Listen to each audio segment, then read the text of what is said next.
سے نصیحت کی کہ دائیں ہاتھ سے کھاؤ اور اپنے قریب سے کھاؤ. تو یہ کھانے کا وقت بھی بچوں کو سمجھانے کا بہترین وقت ہوتا ہے. اور ایک اور چوتھا وقت ہے، وہ ہے بیماری کا وقت. جب کبھی بچے کی طبیعت خراب ہو تو بچے کا دل موم ہوتا ہے، وہ محبت چاہتا ہے. اگر اس وقت ماں اس سے بیٹھ کے پیار کی بات کر رہی ہو تو وہ بات کو جلدی مان لیتا ہے. تو اس وقت میں بھی نبی علیہ الصلوۃ والسلام نے بچوں کو نصیحت فرمائی. چنانچہ حدیث پاک میں ہے کہ ایک یہودی کا بیٹا تھا، نبی علیہ الصلوۃ والسلام کے پاس آتا بیٹھتا، آپ کو بہت پسند کرتا تھا یہودی کا بیٹا. نبی علیہ الصلوۃ والسلام اس سے بس پیار محبت کا تعلق رکھتے، مگر آپ نے اس کو دعوت کبھی نہیں دی. ایک دن وہ بچہ بیمار ہو گیا تو اللہ کے نبی صلی اللہ علیہ وسلم کو پتہ چلا تو آپ نے فرمایا کہ اس بچے کی عیادت کرنے لیے چلیں. چنانچہ آپ صلی اللہ علیہ وسلم اس کے گھر تشریف لائے. یہودی باپ بڑا خوش ہوا کہ میرے بچے کی عیادت کے لیے آئے ہیں. نبی علیہ الصلوۃ والسلام نے مسکرا کر اس سے بات کی، پوچھا، بچہ بھی بڑا خوش ہو گیا. ایسے وقت میں اللہ کے نبی صلی اللہ علیہ وسلم نے جب دیکھا کہ اب اس کا دل متوجہ ہے تو فرمایا کہ اے بچے، میں تجھے اسلام قبول کرنے کی دعوت دیتا ہوں. جیسے نبی علیہ السلام نے فرمایا تو اس بچے نے اپنی باپ کی طرف دیکھا تو باپ کے دل پہ بھی اثر ہوا. وہ کہنے لگا کہ بیٹے، ابو القاسم کی بات کا انکار نہ کرو. چنانچہ اس بچے نے کلمہ پڑھا اور کچھ دیر کے بعد اس کی وفات ہو گئی. تو بیماری کا وقت بھی بچوں کو سمجھانے کے لیے بہترین وقت ہوتا ہے. چوتھا اصول کہ بچوں کی ذہنی سطح کے مطابق بات کریں. کلم الناس علی قدر عقولہم، لوگوں سے ان کی عقل کے مطابق بات کیا کرو. تو بچوں کا ذہن چھوٹا ہوتا ہے تو ان کو بات بھی بہت سمپلیفائی کر کے بہت سمجھا کے کرنی پڑتی ہے. عام طور پہ مائیں ایک بات کر دیتی ہیں اور اگر بچے نہ سمجھیں تو بس ڈانٹ ڈپٹ. اس طرح کام نہیں چلتا. بچوں کی ذہنی سطح کو دیکھ کے اس کے مطابق بات کریں. چنانچہ اس کی دلیل حدیث پاک سے ملتی ہے. توجہ فرمائیں.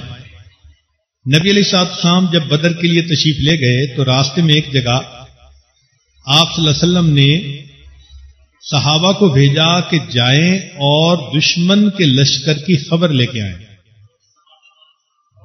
تو صحابہ رضوان عنہم کو ایک لڑکا مل گیا جو کفار کے لشکر میں رہا تھا اور اس کو اس کے بارے میں پورا پتا تھا. صحابہ نے اس کو پکڑ لیا. اس سے پوچھا، بتاؤ بھائی ان کافروں کی تعداد کتنی ہے؟ وہ کبھی کچھ بتائے کبھی کچھ بتائے. صحابہ نے سختی کی، حتیٰ کہ اس کی پٹائی بھی کی، مگر وہ بتا نہیں پا رہا تھا کہ وہ کتنے ہیں. کبھی کچھ کہتا کبھی کچھ کہتا. صحابہ رضی اللہ عنہم اس کو نبی علیہ السلام کے پاس لے کے آئے. اب میرے آقا صلی اللہ علیہ وسلم کی حکمت دیکھیے، دانائی دیکھیے. اللہ کے حبیب صلی اللہ علیہ وسلم نے اس کو بلایا، پیار سے بات کی اور کہا کہ اچھا یہ بتاؤ کہ یہ لوگ دن میں کتنے جانور ذبح کرتے ہیں؟ اس نے کہا 9 یا 10 جانور ذبح کرتے ہیں. تو نبی علیہ السلام نے فرمایا ایک جانور کا گوشت 100 بندے کھا لیتے ہیں، تو معلوم ہوتا ہے کہ یہ لوگ 900 سے 1000 کے قریب ہیں. اب دیکھیے، جانوروں کی تعداد تھوڑی تھی، بچے کو صحیح گیس کرنا آسان تھا، لیکن پورے لشکر کی تعداد کو گیس کرنا بچے کے لیے مشکل تھا. تو اللہ کے پیارے حبیب صلی اللہ علیہ وسلم نے کیا حکمت بھرا طریقہ اختیار کیا کہ اس سے پوچھا کہ یہ بتاؤ کہ کتنے جانور ذبح کرتے ہیں، کتنے اونٹ ذبح کرتے ہیں؟ انہوں نے کہا جی 9 یا 10. فرمایا 1000 کے قریب. اسی طرح ایک دفعہ باندی آئی نبی علیہ السلام کی خدمت میں. وہ ان پڑھ تھی. تو نبی علیہ الصلوۃ والسلام نے اس سے پوچھا اللہ کہاں؟ اس نے انگلی کا اشارہ آسمان کی طرف کر دیا. محبوب نے فرمایا کہ اس نے گویا کلمہ پڑھا، مسلمان بن گئی. اس کی سمجھ ہی اتنی ہے. ایک مرتبہ ایک حبشن بچی تھی تو نبی علیہ الصلوۃ والسلام نے اس کو حبشی زبان کے لفظ کہہ کر پکارا. ایک بچی ام خالد تھی تو نبی علیہ الصلوۃ والسلام ان کے گھر گئے تو اس کی امی نے اس کو کرتا بدلوایا. تو نبی علیہ الصلوۃ والسلام نے اس کو کہا کہ ام خالد تمہارا قمیص سنا ہے. سنا کا لفظ یہ حبشی زبان کا لفظ ہے اور اس کا معنی خوبصورت ہوتا ہے. تو دیکھو اللہ کے پیارے حبیب صلی اللہ علیہ وسلم اس چھوٹی بچی کے ساتھ اسی کی زبان میں گفتگو فرما رہے ہیں. پانچواں اصول واضح گفتگو کرنا. کئی مرتبہ ہم لوگ بات کر دیتے ہیں تو ہمارے تو بیک گراؤنڈ میں بہت ساری چیزیں ہوتی ہیں تو ہم سمجھ رہے ہوتے ہیں کہ بچے کو سمجھ جانا چاہیے. بچے کا تو وہ بیک گراؤنڈ نہیں ہوتا. اس لیے بچے کو بڑے کلیئر لفظوں میں بات کرنی پڑتی ہے, واضح گفتگو کرنا پڑتا ہے. چنانچہ حدیث پاک میں ہے نبی علیہ الصلوۃ والسلام نے فرمایا انس لانو کو, اے بیٹے اگر صبح و شام اس حال میں گزار سکو کہ تمہارے سینے میں کینہ نہ ہو تو یہ میری سنت ہے, اور جو میری سنت پر عمل کرے گا وہ جنت میں میرے ساتھ ہوگا. اب دیکھیے بات تو سمجھائی لیکن کتنی کرسٹل کلیئر بات فرمائی کہ ایک تو اے بیٹے کہہ کر متوجہ فرمایا اور دوسرا بتایا کہ صبح و شام اس حال میں گزار سکو کہ تمہارے سینے میں کسی کے بارے میں کینہ نہ ہو تو ایسا کرو. پھر آگے یہ بھی کہا کہ یہ میری سنت ہے, یعنی میرا طریقہ ہے, اور پھر آگے بھی بتا دیا کہ جو میری سنت پر عمل کرے گا وہ جنت میں میرے ساتھ ہے. اب اس بات کو سن کے انس رضی اللہ عنہ کے لیے اس پر عمل کرنا کتنا آسان ہو گیا. تو واضح گفتگو کرنی چاہیے. چنانچہ قرآن مجید میں سورہ لقمان کے اندر حضرت لقمان علیہ الصلوۃ والسلام کی نصیحتیں ہیں. انہوں نے کتنی کلیئر, یا بنی لا تشرک باللہ, ان نصیحتوں کو پڑھیں اور اس سے سبق سیکھیں کہ ماں باپ کو اپنے بچوں کو کیسے واضح گفتگو کے ساتھ نصیحت کرنی چاہیے. چھٹا اصول واقعات بیان کرنا. چنانچہ واقعات سن کے انسان کو تسلی بھی ہوتی ہے اور عمل کا بھی جی کرتا ہے. اللہ تعالیٰ قرآن مجید میں فرماتے ہیں وَكُلًّا نَقُصُّ عَلَيْكَ مِنْ أَنْبَاءِ الرُّسُلِ مَا نُثَبِّتُ بِهِ فُؤَادَكَ. اس لیے قرآن مجید میں یوسف علیہ السلام کا واقعہ, حضرت موسیٰ علیہ السلام کا واقعہ, اصحاب کہف کا واقعہ, اتنے واقعات جو بتائے گئے تو یہ صرف وقت گزاری کے لیے نہیں تھے, سبق سیکھنے کے لیے, سمجھانے کے لیے. تو بچوں کو بھی واقعات سے جلدی بات سمجھ میں آتی ہے. آپ بھی اپنے بچوں کو واقعات سنایا کریں. قصص النبیین میں سے پڑھ کے واقعات سنائے. نبی علیہ الصلوۃ والسلام کے معراج کا واقعہ, جنت جہنم کی تفصیلات, یہ ساری سنائیں ان کو. بچے بڑے شوق سے سنتے ہیں. یاد ہے اس عاجز کو کہ سیف اللہ بہت چھوٹا تھا, 3-4 سال کی عمر ہوگی. تو ایک مرتبہ میرے پاس آ کر بیٹھ گیا تو میں نے اس کے سامنے جنت کا تذکرہ ذرا تفصیل سے کیا. ایسے ہوگی, ایسے ہوگی, ایسے اللہ کا دیدار ہوگا. جب کوئی 15-20 منٹ میں نے جنت کا مضمون اس کے سامنے کھولا تو یہ بچہ اتنا مطمئن ہوا کہ سن کے مجھے کہتا ہے کہ ابو جی چلیں جنت میں. تو دیکھیے کہ ابھی بچے کے سامنے بات کی اور ابھی اس کا جنت میں جانے کو دل کر رہا ہے. تو واقعات بیان کرنا یہ بھی بچوں کی تربیت کے لیے ایک انتہائی بہترین اصول ہے. مثال کے طور پہ بنی اسرائیل میں 3 لوگ تھے. ایک آدمی برس کا مریض تھا, دوسرا آدمی گنجا تھا اور تیسرا آدمی اندھا تھا. پریشان زندگی گزار رہے تھے. ایک شخص برس والے مریض کے پاس آیا اور کہا کہ تیرا کیا حال ہے؟ اس نے کہا کیا بتاؤں, برس کا مریض ہوں, لوگ میری شکل دیکھنا پسند نہیں کرتے, نہ میرا کاروبار چلتا ہے. اس آدمی نے دعا دی, برس کی بیماری بھی ختم ہو گئی, اللہ نے اس کو اونٹنی عطا کی. اتنی برکت ہوئی کہ کچھ عرصے کے بعد وہ ہزاروں اونٹوں اور اونٹنیوں کا مالک بن گیا. دوسرے بندے کے پاس گیا, کیا حال ہے؟ اس نے کہا سر پہ بال نہیں اور لوگ میرا مذاق اڑاتے ہیں, کاروبار نہیں چلتا. اس نے دعا دی, اللہ نے خوبصورت بال بھی عطا کر دیے اور ایک گائے بھی عطا کر دی. گائے کی نسل اتنی بڑھی کہ ہزاروں گایوں کا وہ مالک بن گیا. تیسرے کے پاس گیا, اندھے سے پوچھا کیا حال ہے؟ اس نے کہا میاں لوگوں کے لیے تو رات میں اندھیرا ہوتا ہے, میرے لیے تو دن میں بھی اندھیرا. ٹھوکریں کھاتا ہوں, در در کے دھکے, لوگوں سے ٹکڑے مانگتا ہوں, یہ بھی میری کوئی زندگی ہے. اس نے دعا دی, اللہ نے اس کی بینائی بھی ٹھیک کر دی اور ایک بکری دی, اور بکری اتنی بڑھی اس کی نسل کہ وہ ہزاروں بکریوں کا مالک بن گیا. حتیٰ کہ ایک وقت آیا کہ تینوں آدمی بنی اسرائیل کے بڑے امیر بندے کہلانے لگ گئے. اب محلات بنا لیے, حشم و خدم ہیں, لوگ ہیں, نوکر چاکر ہیں, کھانے ہیں, مزے ہیں, بہاریں ہیں. جب یہ لوگ نعمتوں کی زندگی گزار رہے تھے تو وہ بندہ پہلے کے پاس آیا, میں محتاج ہوں, آپ کے پاس بہت کچھ ہے. ایک وقت تھا کچھ نہیں تھا, اللہ نے آپ کو اتنا کچھ دیا, مجھے اللہ کے نام پہ دے دیں.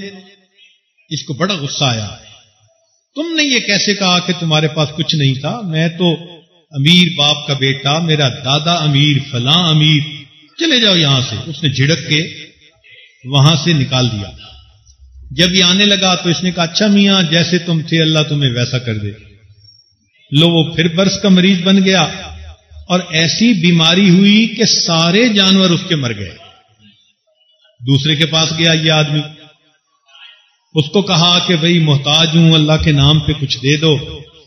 ایک وقت تھا تمہارے پاس کچھ نہیں تھا, آج تو بہت کچھ ہے. اس نے کہا خبردار جو تم نے بات کی, مفت کا مال نہیں میرے پاس آیا ہوا, میں نے محنت سے کمایا ہے.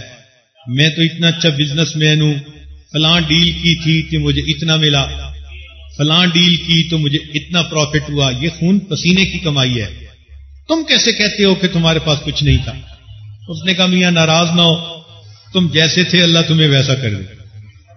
لو پھر یہ گنجا بن گیا اور اس کی جتنی گائیں تھیں سب ہلاک ہو گئی.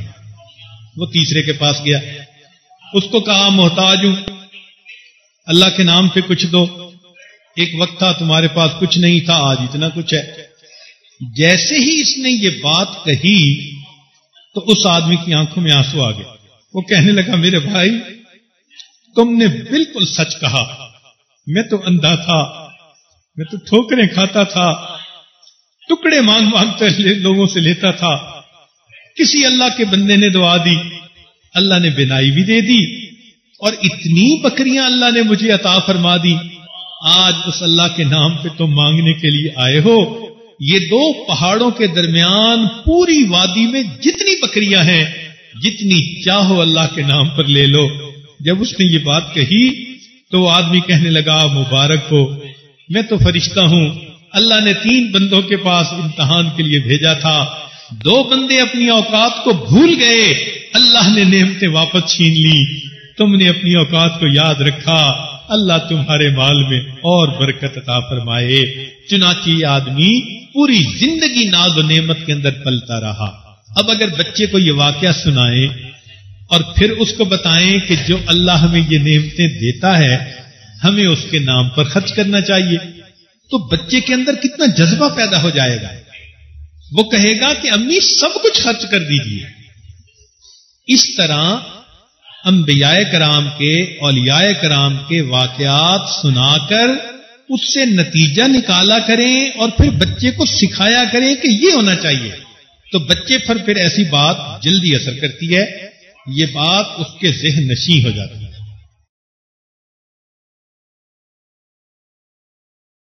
ساتواں اصول تجرباتی طریقہ.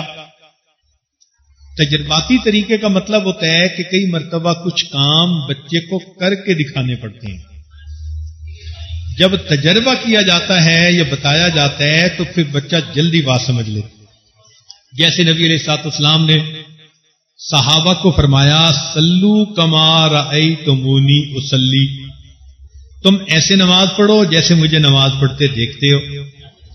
یعنی یہ ایک تجرباتی طریقہ ہے کہ کر کے دکھانا، ڈیمانسٹریشن دینا، اور پھر دوسرے کو کہنا کہ ایسے کرو. تو ماں باپ کو بھی چاہیے کہ وہ بھی بچوں کو کئی مرتبہ کام کرنے کے لیے اس طریقے کو اختیار کریں، ان کو بتائیں کہ بھئی کیسے کیا جاتا ہے. مثال کے طور پر ماں باپ کا احترام سکھانا ہے. اب اگر بچوں کو لے کر دادے دادی کے پاس گئے تو ماں باپ خود ان کا احترام کریں، ان سے اچھے انداز سے گفتگو کریں ادب کے ساتھ، تو بچہ خود بخود سمجھ لے گا کہ انہوں نے اپنے ماں باپ کے ساتھ اگر ایسا معاملہ کیا تو مجھے اپنے ماں باپ کے ساتھ ایسا کرنا ہے. یہ تجرباتی طریقہ بھی بچے کے لیے بہت اچھا ہوتا ہے. نبی علیہ الصلوۃ والسلام بھی اس طریقے سے صحابہ کو سمجھایا کرتے تھے. ایک روایت میں ہے کہ نبی علیہ السلام نے ایک درخت کی ٹہنی کو ہلایا تو پتے جھڑ گئے. تو صحابی پاس تھے، ان سے فرمایا کہ دیکھو جس طرح اس درخت کے پتے جھڑ گئے ہیں، جو بندہ نماز ادا کرتا ہے اس نماز کی وجہ سے اس کے گناہ بھی اسی طرح جھڑ جاتے ہیں. ایک صحابی کو نہر کی مثال دے کے سمجھایا کہ اگر کوئی بندہ نہر میں 5 مرتبہ غسل کرے تو جسم پر میل رہے گی؟ ان کا نہیں. فرمایا کہ جو 5 وقت نماز پڑھے گا اس کے دل پر گناہوں کی میل بھی نہیں رہے گی. تو یہ تجرباتی طریقہ کہلاتا ہے. چنانچہ ابو سعید خدری رضی اللہ عنہ فرماتے ہیں کہ نبی علیہ الصلوۃ والسلام نماز پڑھنے مسجد میں تشریف لے جا رہے تھے تو ایک لڑکا وہ بکری کی کھال اتار رہا تھا، لیکن اس کو کھال اتارنے کی سمجھ نہیں تھی. تو نبی علیہ الصلوۃ والسلام اس کے جب قریب پہنچے تو فرمانے لگے کہ لو میں تمہیں کھال اتارنے کا طریقہ سمجھاؤں. تو نبی علیہ السلام نے کھال اور اس کی گوشت کے درمیان اپنا ہاتھ داخل کر دیا اور جب اس کو زور سے دبایا تو اپنی بغل تک پورا ہاتھ اندر چلا گیا. اب دیکھیے اللہ کے پیارے حبیب صلی اللہ علیہ وسلم اس بچے کو ایک کام کر کے دکھا رہے ہیں. سبحان اللہ. یہ تجرباتی طریقہ کئی مرتبہ بچوں کے لیے تربیت کے لیے بہترین طریقہ بن جاتا ہے. 8واں اصول کہ نیک کام میں بچوں کی معاونت کرنا.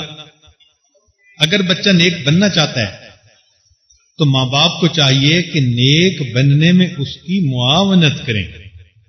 طبرانی میں ابو ہریرہ رضی اللہ عنہ کی روایت ہے، نبی علیہ السلام نے ارشاد فرمایا جو چاہے کہ اولاد نافرمان نہ بنے تو اس کو چاہیے کہ نیک کاموں میں اولاد کا تعاون کرے. یعنی بچوں کو نیکی کے اسباب مہیا کرنے چاہیے. نیکی کے لیے کہہ تو دینا مگر ان کی معاونت نہ کرنا، یہ تو بات کوئی نہ ہوئی. چنانچہ کئی جگہوں پر دیکھا باپ خود نماز نہیں پڑھتا، بچے کو ڈانٹتا ہے تم نے نماز کیوں نہیں پڑھی. بھائی بچے کو نماز پڑھنے کے لیے اگر آپ فرما رہے ہیں تو خود بھی تکلیف اٹھا لیجئے. اس بچے کے سامنے جب آپ نماز پڑھیں گے تو بچہ خود آپ کے پاس آ کر نماز پڑھنا شروع کر دے گا. تو نیکی میں بچوں کی معاونت کرنا. 9واں اصول بچوں کے اندر مساوات اور برابری رکھنے کی پوری کوشش کرنا. چنانچہ کئی مرتبہ ماں باپ کسی ایک بچے کو بہت امپورٹنس دے دیتے ہیں، چھوٹا ہو یا بڑا ہو، پھر اس سے دوسرے بچوں کی ہارٹ برننگ ہوتی رہتی ہے. اور اس کی دلیل قرآن عظیم الشان میں سے دیکھیں. سیدنا یعقوب علیہ السلام کو یوسف علیہ السلام سے محبت تھی، نتیجہ کیا نکلا؟ باقی بھائیوں کے دل میں حسد پیدا ہو گیا. تو اسی طرح جب ماں باپ کسی ایک کو پریورٹی دینا شروع کر دیں گے تو دوسرے کے دل میں ہارٹ برننگ ہوگی، حسد ہوگا. نبی علیہ الصلوۃ والسلام اس کا لحاظ فرماتے تھے. حدیث مبارکہ میں ہے نبی علیہ الصلوۃ والسلام کھانا نوش فرما رہے ہیں، کھانا کھا رہے ہیں اور آپ کے دائیں جانب ایک چھوٹا سا بچہ آ کے بیٹھ گیا. اللہ کے نبی صلی اللہ علیہ وسلم نے پانی بچایا تو آپ کے بائیں طرف لیفٹ سائڈ پر ایک صحابی بیٹھے ہوئے تھے بڑی عمر کے. آپ کا جی چاہتا تھا کہ آپ اس صحابی کو پانی دیں، لیکن آپ نے دائیں طرف والے بچے سے پوچھا کہ تم میرے دائیں طرف ہو، تمہارا حق زیادہ بنتا ہے، اگر اجازت دو تو یہ پانی میں بائیں طرف والے کو دے دوں؟ وہ بچہ سمجھدار تھا، کہنے لگا اللہ کے نبی صلی اللہ علیہ وسلم آپ کے بچے ہوئے پانی میں تو میں کسی کو اجازت نہیں دوں گا۔ اللہ اکبر، اللہ کے حبیب صلی اللہ علیہ وسلم نے بچے کو پینے کے لیے پانی عطا فرمایا۔ اسی لیے علماء نے لکھا ہے کہ بلا وجہ بچوں میں تفضیل کرنا یہ حرام ہے۔ سب بچے ہیں، کئی گھروں میں بچیوں پر بیٹوں کو بڑی فوقیت دی جاتی ہے، بیٹے کو تو ایسے دیکھتے ہیں جیسے کوئی وقت کا شہزادہ ہوتا ہے، اور بیٹیاں بیچاریوں کو ڈانٹنی پڑتی رہتی ہیں۔ یہ غلط بات ہے، بیٹا بھی اولاد ہے اور بیٹی بھی اولاد ہے، وہ بھی انسان ہے، وہ بھی انسان ہے۔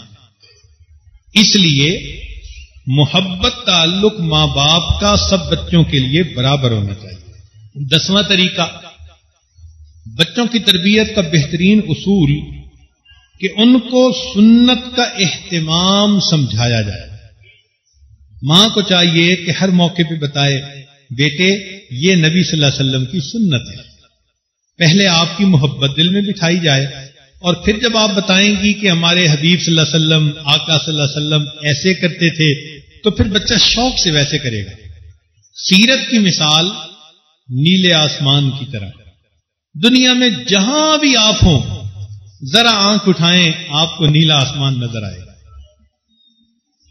زندگی کے کسی موڑ پہ بھی آپ کھڑی ہیں، ذرا آنکھ اٹھا کے دیکھیں میرے آقا کی سیرت نیلے آسمان کی طرح نظر آئے گا۔ ہر قدم پہ رہنمائی، ہر جگہ پہ رہنمائی، کوئی زندگی کا گوشہ ایسا نہیں جس میں میرے آقا صلی اللہ علیہ وسلم نے رہنمائی نہیں۔ تو اس لیے یہ سب سے آسان طریقہ کہ بچے کو سنت کی عظمت سکھائیں، اس کے دل میں سنت کی اتباع کا شوق پیدا کریں، اور پھر بتا دیں کہ میرا بیٹا ایسا کرنا سنت ہے، بچے کی خود بخود تربیت ہوتی جائے۔ 11واں طریقہ، بچے ہوتے ہیں، ذہن کچا ہوتا ہے، ان کو کھیل کود پسند ہوتا ہے۔ کہتے ہیں کہ امام شافعی رحمۃ اللہ علیہ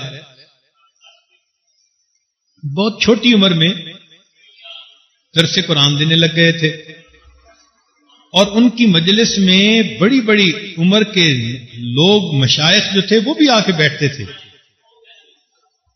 ایک دن وہ درس قرآن دے رہے تھے کہ 2 چڑیاں آپس میں لڑتی لڑتی ان کے قریب آ کے گریں، تو جیسے آ کے گریں انہوں نے اپنے سر سے ٹوپی اتاری اور چڑیوں کے اوپر ڈال دی۔ اب مجلس میں جو بڑی عمر کے بوڑھے تھے انہوں نے اس بات کو ناپسند کیا کہ قرآن شریف کے درس کا کوئی ادب ہوتا ہے، طریقہ ہوتا ہے، یہ کیا بچوں والی بات ہوئی؟ تو جب انہوں نے ایسا کہا تو امام شافعی رحمۃ اللہ نے حدیث پڑھی کہ نبی الاسلام نے فرمایا الصبی صبی ولو کان ابن نبی، کہ بچہ بچہ ہوتا ہے چاہے کسی نبی علیہ السلام کا بچہ ہی کیوں نہ ہو۔ تو پھر ان بڑی عمر کے لوگوں کے دل میں جو غبار تھا وہ ختم ہو گیا۔ اس لیے بچے کئی مرتبہ کھیل کود کے لیے چیزیں پسند کرتے ہیں، لہذا ان کو ایسے کھلونے لے کر دیں جن سے کہ وہ تعلیم پا سکیں۔ آج کل کے زمانے میں کفار نے ایک نیا طرز تعلیم نکالا ہے، اس کو کہتے ہیں ایجوٹینمنٹ۔ ایجوٹینمنٹ کا مطلب ہوتا ہے کہ ایجوکیشن تھرو انٹرٹینمنٹ، کہ بچہ کھیلے بھی صحیح اور علم بھی حاصل کر لے۔ یہ بڑا عجیب طریقہ ہے۔ تو گھر میں بچوں کو جو کھلونے لے کے دیں، خواہ مخواہ واہیات قسم کے کھلونے لے کے دینے کی ضرورت نہیں ہے، ایسے لے کے دیں کہ جن سے بچہ کچھ سیکھے، کچھ پائے۔ ایسی قسم کے کھلونے بچوں کو لے کے دینے چاہیے۔ سیدہ عائشہ صدیقہ رضی اللہ تعالیٰ عنہ شادی کے بعد بھی گڑیوں سے کھیلتی تھیں۔ وہ گڑیاں ایسی تھیں کہ ان کی آنکھیں نہیں ہوتی تھیں، بس شکل سی تھی، تو عمر چونکہ چھوٹی تھی، 9 سال کی تھی، تو گڑیوں سے کھیلتی تھیں۔ اللہ کے حبیب صلی اللہ علیہ وسلم ان کو کھیلتا دیکھ کے خوش ہوتے تھے۔ ابو عمیر ایک چھوٹے صحابی لڑکے تھے، انہوں نے چڑیا پالی ہوئی تھی، جیسے گھروں میں طوطا پال لیتے ہیں یا کوئی اور چیز مینا پال لیتے ہیں، تو وہ اس چڑیا کے ساتھ کھیلتے تھے۔ حضرت حسن رضی اللہ تعالیٰ عنہ، ان کے قریب ایک کتے کا بچہ تھا، تو وہ ان کو اچھا لگتا تھا، وہ اس کو روٹی ڈال دیا کرتے تھے۔ تو دیکھو یہ بچے اس دور میں بھی کچھ نہ کچھ کھیلنے کا ان کا سبب تھا، اس لیے یہ کھلونے یا ایسی چیزیں بچوں کی زندگی میں ہوتی ہیں، مگر اس پر آپ غور کریں کہ یہ چیزیں بگاڑنے والی نہیں ہونی چاہیے۔ مثال کے طور پہ اب بچہ اگر کہتا ہے جی کہ مجھے میوزک سننے کے لیے فلاں چیز لے کر دیں، تو ایسی چیزیں نہیں لے کے دینی چاہیے۔ ہاں قرآن کی تلاوت سننا چاہتا ہے، نعت سننا چاہتا ہے، تو اس کے لیے لے کے دینی ہے۔ تو چیزیں بھی ایسی جو ان کے نیک بننے میں ان کی معاون ہے۔ آج کل مائیں اپنی مصروفیت کی وجہ سے بچوں کو مصروف کرنا چاہتی ہیں کہ میں اپنا کام کر سکوں، تو یہ کارٹون وغیرہ لگا کے دے دیتی ہیں ٹی وی کے اوپر، اور بچوں کو پھر ٹی وی دیکھنے کی عادت پڑ جاتی ہے۔ اس کے لیے زیادہ بہتر یہ ہے کہ اگر بچے ذرا بڑی عمر کے ہیں تو ان کو ایک چھوٹا سا کمپیوٹر لے کر دے دیا جائے، اور اس کمپیوٹر پر ان کو گیمز لگا کے دے دیے۔ کچھ پروگرام ایسے ہوتے ہیں کہ ان میں گیمز ہوتی ہیں، مثلا ایک آدمی ہے وہ ایک جگہ پار کرتا ہے، پھر دوسری جگہ، پھر تیسری سٹیج، پھر چوتھی سٹیج، تو بچے اس میں بیٹھ کے کھیلتے رہتے ہیں، ان کا وقت گزر جاتا ہے۔ اس قسم کے کھلونے ٹی وی کی نسبت بدرجہ بہتر ہیں، لیکن کمپیوٹر میں بچے کو انٹرنیٹ کا کنیکشن کبھی بھی نہیں دینا چاہیے، اور پروگرام وہ ہوں کہ جن کو ماں باپ خود خریدیں اور پھر بچوں کو دیں، تاکہ اس میں بے پردگی کی تصویریں نہ ہوں، موسیقی نہ ہو، اس قسم کی چیزیں نہ ہوں۔ تو اگر ایسا کر لیا جائے تو ہم نے دیکھا کہ بچوں کے کھیلنے کے لیے بھی ایک صورت نکل آتی ہے، اور وہ پریشان بھی نہیں ہوتے کہ ہمارے لیے تو کرنے کو کچھ بھی نہیں ہے۔ تو ان کے کھلونے بھی ایسے ہوں کہ جن کھلونوں سے یہ برائی کا اثر نہ لیں۔ 12واں اصول، ہر وقت بچے کو ملامت نہیں کرنی چاہیے۔ چھوٹی چھوٹی بات پہ بس تنقید کر دینا، تم نے ٹھیک نہیں کیا، تم نے ایسے نہیں کیا، اس کو تربیت نہیں کہتے۔ یاد رکھنا، بچوں کو کریٹک کی ضرورت نہیں ہوتی، ناقد کی ضرورت نہیں ہوتی، مصلح کی ضرورت ہوتی ہے، جو پیار سے بات سمجھائے اور اصلاح کرے۔ اسی لیے انبیاء کرام جب تشریف لائے تو انہوں نے کیا کہا کہ انی لکم ناصح امین، کہ میں تو تمہیں نصیحت کر رہا ہوں۔ اللہ اکبر۔ تو ہر وقت ملامت کرنا اور بچوں کے سامنے کرنا، یہ بھی بچوں کے بگڑنے کا سبب، وہ پھر ملامت پروف بن جاتے ہیں بچے۔ حضرت عمر رضی اللہ عنہ فرماتے تھے کہ تمہارا بیٹا تمہارے ترکش کا تیر ہوتا ہے، جیسے تم بناؤ گے وہ ویسا ہی بنے گا۔ انس رضی اللہ عنہ فرماتے ہیں کہ میں نے نبی علیہ السلام کی 10 سال خدمت کی، اور 10 سال میں نبی علیہ السلام نے نہ کبھی مجھے مارا، نہ ڈانٹا، نہ کبھی مجھے کوئی بد دعا دی۔ پورے 10 سال میں ایک بھی موقع ایسا نہیں آیا۔ سبحان اللہ۔ ہمارے آقا صلی اللہ علیہ وسلم کی تربیت کا انداز اتنا پیارا تھا کہ پازیٹو وے میں اس بچے کو بات سمجھاتے رہے، کبھی اس کو نہ بد دعا دینے کا موقع آیا، نہ کبھی اس کو ملامت کرنے کا موقع آیا۔ تو وہ بچہ خود بخود نبی علیہ السلام کا عاشق بنے۔ اسی طرح ماں باپ بھی مثبت طریقہ اختیار کریں۔ اگر بچے نے کوئی کام الٹا بھی کر دیا تو بجائے اس کو ڈانٹ پلانے کے سمجھا کے بات کریں کہ بیٹے اگر آپ ایسا کرتے تو زیادہ بہتر ہوتا، تو بچہ بات کو سمجھ جائے گا کہ ہاں مجھے ایسے کرنا چاہیے۔ نبی علیہ السلام کا طرز عمل دیکھیے۔ انس رضی اللہ عنہ فرماتے ہیں کہ میں اپنی والدہ کے پاس تھا، تو ان کے پاس ایک انگور کا گچھا تھا، انہوں نے مجھے دیا اور کہا کہ انس جاؤ اور یہ نبی علیہ السلام کو جا کر ہدیہ دے دو۔ کہتے ہیں کہ میں وہ انگور کا گچھا لے کر نکلا تو میرے دل میں خیال آیا کہ انگور کیسے ہیں، کھٹے ہیں یا میٹھے؟ تو میں نے ایک انگور توڑ کے منہ میں ڈال لیا، وہ بڑا میٹھا، بڑا مزیدار۔ میں نے دوسرا توڑ کے منہ میں ڈال لیا۔ اب میں نبی علیہ السلام کی طرف بھی جا رہا تھا اور ایک ایک کر کے انگور بھی کھاتا جا رہا تھا، حتیٰ کہ سارا گچھا راستے میں ختم ہو گیا۔ کہنے لگے کہ میں چپ کر گیا، نبی علیہ السلام کو بتایا ہی نہیں۔ کافی عرصے کے بعد میری والدہ نبی علیہ السلام کی خدمت میں حاضر ہوئی تو باتوں باتوں میں پوچھا کہ اللہ کے نبی صلی اللہ علیہ وسلم میں نے انگور بھیجے تھے، آپ کو پسند آئے؟ تو اللہ کے نبی صلی اللہ علیہ وسلم نے فرمایا مجھے تو نہیں ملے۔ کہتے ہیں میرا راز کھل گیا، تب میں نے پوری بات بتا دی کہ میں نے تو ایک کھانا شروع کیا تھا اور بس جاتے جاتے وہ ساری ختم ہو گئے۔ تو اللہ کے نبی صلی اللہ علیہ وسلم مسکرائے اور مجھے کچھ نہیں ڈانٹا، کچھ نہیں کہا۔ فرمایا کہ اس کے بعد پھر کبھی کبھی اللہ کے حبیب صلی اللہ علیہ وسلم مسکرا کے میری طرف دیکھتے اور میرا کان پکڑ کے کہتے کہ انس میرے انگوروں کا گچھا لاؤ۔ تو دیکھیے اصلاح کا کیا پیارا طریقہ کہ مسکرا بھی رہے ہیں اور بات بھی ایسی کر رہے ہیں کہ بچہ بھی اس کو انجوائے کر رہا ہے اور اس کو سمجھا بھی رہے ہیں کہ یہ امانت تھی اور تمہیں پہنچانی چاہیے تھی۔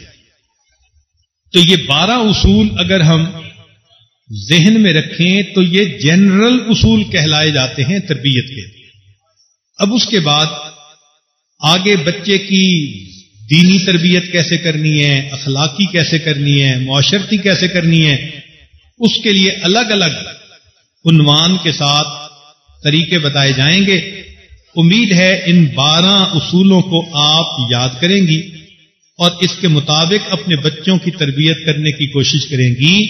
اللہ تعالیٰ آپ کے بچوں کو آپ کی آنکھوں کی ٹھنڈک بنا دے۔ وآخر دعوانا ان الحمد للہ رب العالمین۔ دعا کر لیجئے۔ سبحان ربی العلی الوہاب، اللہم صلی علی سیدنا محمد وعلی آل سیدنا محمد وبارک وسلم۔ اے مالک ہم آپ کے عاجز مسکین بندے ہیں، ہمارے گناہوں کو معاف فرما، خطاؤں سے درگزر فرما، عیبوں کی پردہ پوشی فرما۔ اے کریم آقا، رمضان مبارک کا آخری عشرہ شروع ہے، یہ جہنم کی آگ سے آزادی کا عشرہ ہے۔